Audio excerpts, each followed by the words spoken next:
শান্তিবিরোধী আন্দোলনের সময় পরিচালিত ছিলাম না। তারপর আমাকে গ্রেফতার করা হয়েছে।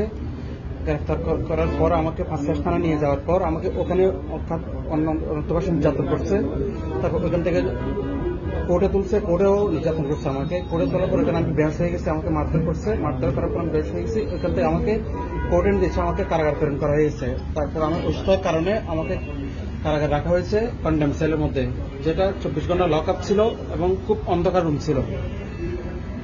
টানা 8 মাস আমি এখানে বন্দি অবস্থায় ছিলাম কন্ডেম সেলে। তারপর হঠাৎ করে একদিন আমার কাছে খবর আসলো যে মানে কি আমার রিমান্ড মঞ্জুর হয়েছে ওই ভার্চুয়াল কোর্টের মাধ্যমে। তখন করোনা চলার কারণে কোর্টে হাজির করে নেয়। ভার্চুয়াল কোর্টের মাধ্যমে আমার মানে ওরা 28 দিন রিমান্ড মঞ্জুর করার জন্য আবেদন করছিল। 21 দিন রিমান্ড মঞ্জুর করা হয়েছিল। 21 দিনে আমাকে ডিবি কার্যালয়ে নিয়ে গেছে। 2 নম্বর গেট নিয়ে যাওয়ার পর আমাকে প্রথম 2 দিন কোনো ধরনের টর্চার করে নাই। ওরা বিভিন্ন ধরনের আমাকে অন্য কিছু আদায় করতে চাইছিল। আমি কোন রকম মিথ্যা জবানবন্দি দিই নাই।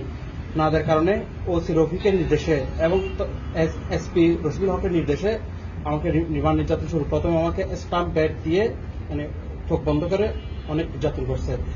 পর্যায়ক্রমে নির্যাতনের মাত্রা বেড়ে চলছে। আমার উপর জিজ্ঞাসাবাদ চলতেছে এবং নির্যাতনের মাত্রা বাড়তে বাড়তে এক পর্যায়ে আমাকে তারা ওই চেয়ার বসাই এবং এক ধরনের একটা টেবিলের মধ্যে বসে হাতটা ব্লক করে আমাকে প্রথমে এটা নখ তুলে ফেললো।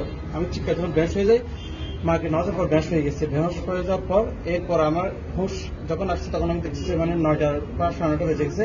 পরে দেখছি টেবিলের থেকে রক্ত গিয়ে গেলে উঠছে। তারপর গুলির গিয়া দিয়ে আমার পায়ের সমস্ত নখের উপর আক্রমণ করছে, মানে আঘাত করার পর আমি বেশ হয়ে যাওয়া হিসাবে দেখছি আমার রক্তের একদম মানে কি ভরে গেছে। এরপর তারপর আমার তারা কি জানি পুশ করার পর আমার সমস্ত হাতে ব্যথা চলে গেছে, শরীর ব্যথা চলে গেছে। এর ভিতরে আমাকে জিজ্ঞাসাবাদ করতে করতে আমি কোনো ধরনের মানে তাদের মিথ্যা যে আমার থেকে যে মিথ্যা জবানবন্দি নিয়ে চাচ্ছে আমি দিই না ওদেরকে। না দেওয়ার কারণে জুনেদ বাবুনগরকে নিয়ে ওরা মানে বিভিন্ন ধরনের পাকিস্তানের তুলনা দিয়ে মানে কি টাকা করতে আসছে গিয়া করতে আসছে আন্দোলন পিছিয়ে আইএসআই হাত আছে বলে বিভিন্ন ধরনের আমার থেকে এগুলো মানে তারা জবানবন্দি চাচ্ছে। আমি না দেওয়ার কারণে তারা আমাকে আবার স্টান দিয়ে তারপর শেষ পর্যন্ত না করে আমাকে উপর ঝোলায় পায়ের উপর পায়রা দিয়ে অনেক মানে নির্যাতন করছে। নির্যাতন করার পর আমি প্রতিবাদিত বেহস হয়েছে, কারণ আমার শরীরের অবস্থা বেশ খারাপ ছিল। রক্ত শরীরে রক্ত ছিল না। এক পর্যায়ে আমাকে তারা প্রস্রাবের রাস্তায় ইয়া দিছে, ইলেকট্রিক শর্ট দিছে, এখানে শর্ট দিছে। তারপর মানে প্রতিনিয়ত আমার পর একটা নির্যাতনের মানে আমি যেগুলো বর্ণনা দেওয়ার মতো না। মানে আমার বিশেষ করে সঞ্জয় এসে হাতে টিভির ওসি ইন্সপেক্টর কেশব চক্রবর্তী, হান্নান, তারপর পারভেজ, তারপর SM রশিদুল হক, উনি প্রায় সময় এসে বলছে আমাদের এখানে যতগুলো নির্যাতন মানে গিয়ে সবগুলোকে করানো হোক। আর এমন একটা রুমে ঢুকাতো যেহেতু ওখানে আমাকে যদি জবাই করিত না বলতে পারতাম না, বাইরে ফুল শ্বাস করতে পারতাম না। ওই একটা রুমে আমাকে নির্যাতন করতো, আমাকে নাও সত্যি দিত না। তারপর এক পর্যায়ে আমার দাড়ির মধ্যে টেনে ওরা তুলে ফেলছিল, মানে কি আমাকে অকথ্য গালি গাছ করে। আর খাওয়ার শুধু আমার এই এতদিন আমার খাবার কোয়ালিটিতে শুধু সকাল 1 পিস পরোটি 1 গ্লাস পানি, দুপুরে 1 পিস পরোটি 1 গ্লাস পানি, রাত্রে 1 পিস পরোটি 1 গ্লাস পানি, এর মধ্যে আমাকে খাবার দিত ওরা। তারপর খাবার যখন খাইতাম তারপর আমাকে ওরা অখাদ্য ভাষায় গালিগালাজ করতো, ওগুলো অমুকের কামাই কিনা, শুয়ের কামাই কিনা, মানে এরকম গালিগালাজ করে আমাকে খুব মানে টর্চার করতো। আর এরপর এতগুলো হওয়ার পর যখন আমার রিমান্ড শেষ হয়ে যায়, আমাকে যখন জেলে প্রেরণ করার জন্য ওরা নিয়ে যাচ্ছে, তখন বলছে যে এখন বুঝতে পারবি না, তুই এখন জেলে গিয়ে ওখানে বুঝতে পারবি। তারপর আমাকে ওখানে সাব্যস্ত করছে কি জেলের মধ্যে একটা আত্মপ্রচার হয়েছে কি আমি সুসাইড স্কোয়াডের লোক ছিলাম। ওই রিপোর্টটা আত্মপ্রচার দেওয়ার পর জেলের মধ্যে আমাকেও সবাই ওই চোখে থাকাতো, আমার সাথে খুব মানে ভয়ঙ্কর আচরণ করতো ওরা জেলের মধ্যে।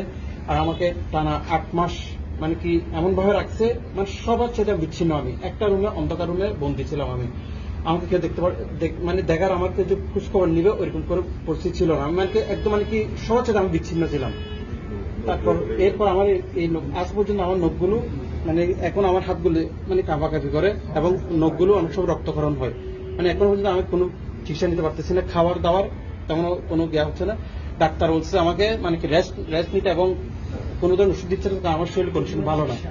এবং চোখের মানে অনেক সময় চোখে কম মানে কি ঝাপসা দেখি, এরকম অনেক ধরনের আমার সমস্যা দেখা যায়। আলহামদুলিল্লাহ আপনাদের মাঝে আমি মানে সবাই তো আলহামদুলিল্লাহ সাংবাদিক ভাইরা আপনারা তো সত্য উদ্ঘাটন করেন, আপনারা জানা আমার যতটুকু সত্য আছে আপনাদের আমি বলছি। আপনারা দয়া করে এগুলো সবগুলো উপর মহলে পৌঁছাবেন। আমি ন্যায় বিচার চাই। সেও না কোনো জ্ঞান, আমি একজন সাধারণ আলেম এবং মাদ্রাসার ছাত্র এবং একজন হেফাজতের কর্মী, এছাড়া আমার কোনো অন্য জ্ঞান নেই। আসলে আপনাদের কাছে আমি অনুরোধ, আমার প্রায় আড়াই বছর কন্ডেম ছেড়েছিলাম আমি। 14টা মামলা দিচ্ছে, একটা পটিয়ার মামলা, আর সবগুলো হারে